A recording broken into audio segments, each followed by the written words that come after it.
വളരെ affordable price റേഞ്ചിൽ നമുക്ക് ഡ്രേപ്പ് ചെയ്യാൻ പറ്റുന്ന വർക്ക് വെയർ ആയിട്ടും ഡെയിലി യൂസിനെല്ലാം ഉപയോഗിക്കാൻ പറ്റുന്ന സാരീസിന്റെ കളക്ഷൻസാണ് വരുന്നത്. സോഫ്റ്റ് സെമി ഡോളയാണ് സാരിയുടെ ഫാബ്രിക് വരുന്നത്. ഫസ്റ്റ് സാരി നല്ലൊരു പേർഷ്യൻ റോസ് ആണ്, ഒരു വാടാമുല്ല കളറാട്ടോ സാരിയുടെ ഷെയ്ഡ് വരുന്നത്. അതിൽ സ്മോൾ ജെറി ചെക്ക് വി പാറ്റേൺസ് വന്നിട്ട് അതിൽ ബാത്തിക് ഡിസൈൻസ് ആയിരിക്കും ബോഡി വരുന്നത്. നെക്സ്റ്റ് കളർ വരുന്നത് ഓക്സ്ഫോർഡ് ബ്ലൂ, സെയിം പാറ്റേൺ തന്നെ കേട്ടോ, അതേ ഗോൾഡൻ ജെറി check V patterns, batik border, temple movement പാറ്റേണിലായിരിക്കും ആ ഒരു ബോർഡർ വന്നിട്ട്. ബാത്തിക്കിൽ തന്നെയായിരിക്കും മുന്താണി.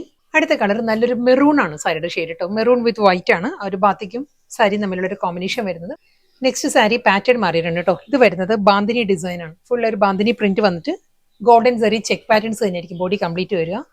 സെയിം അതേ ബാന്തിനി ഡിസൈൻ തന്നെ കേട്ടോ, മസ്റ്റേർഡ് യെല്ലോ ആണ് സാരി വരുന്നത്. ഈ ഒരു സ്റ്റൈലിൽ തന്നെ ആ ചെക്ക് പാറ്റേൺസ് വന്നിട്ട് ഫുൾ ബാന്തിനി പ്രിന്റ് വരും. അടുത്ത കളർ വരുന്നത് ഒരു ലൈറ്റ് വയലറ്റ് ആണ്, ഒരു ലാവൻഡർ ലൈറ്റ് വയലറ്റ് ആ ഒരു കോമ്പിനേഷനിലാണ് ബാന്തിനി ഡിസൈൻ വന്നിട്ട് സെയിം പാറ്റേൺ തന്നെ. നെക്സ്റ്റ് സാരി ഫാബ്രിക് മാറിയിട്ടുണ്ട്, ഇതൊരു ബഗൽപൂരി ലിനന്റെ എല്ലാം ആ ഒരു കാറ്റഗറിയിൽ വരുന്ന സാരി ആട്ടോ. ത്രെഡ് വീവ് പാറ്റേണിലാണ് സാരിയിലെ ആ ഒരു ഡിസൈൻസ് വരുന്നത്. ഇതിന്റെ കളർ പറയുകയാണെങ്കിൽ ഒരു റസ്റ്റിക് ടോൺ ആണ്, ഒരു ഡാർക്ക് പീച്ച് ആൻഡ് റസ്റ്റിക് ആ ഒരു കോമ്പിനേഷനിലാണ് ത്രെഡ് എംബ്രോയിഡറി വരുന്നത്. ഫുൾ ആ ഒരു ഫ്ലോറൽ മോട്ടീവ്സ് വരുന്നുണ്ട്. ഇന്നത്തെ വീഡിയോ വർക്ക് വെയർ കളക്ഷൻസ് ആയിരുന്നു. നമുക്ക് ഡെയിലി യൂസിനും വർക്ക് സ്പേസിലെല്ലാം നമുക്ക് ഉപയോഗിക്കാൻ പറ്റുന്ന വളരെ അഫോർഡബിൾ പ്രൈസ് റേഞ്ചിൽ വന്ന സാരീസ് ആയിരുന്നു. ലാസ്റ്റ് സാരി ടീൽ ഗ്രീൻ ആണ് സാരിയുടെ കോമ്പിനേഷൻ വരുന്നത്.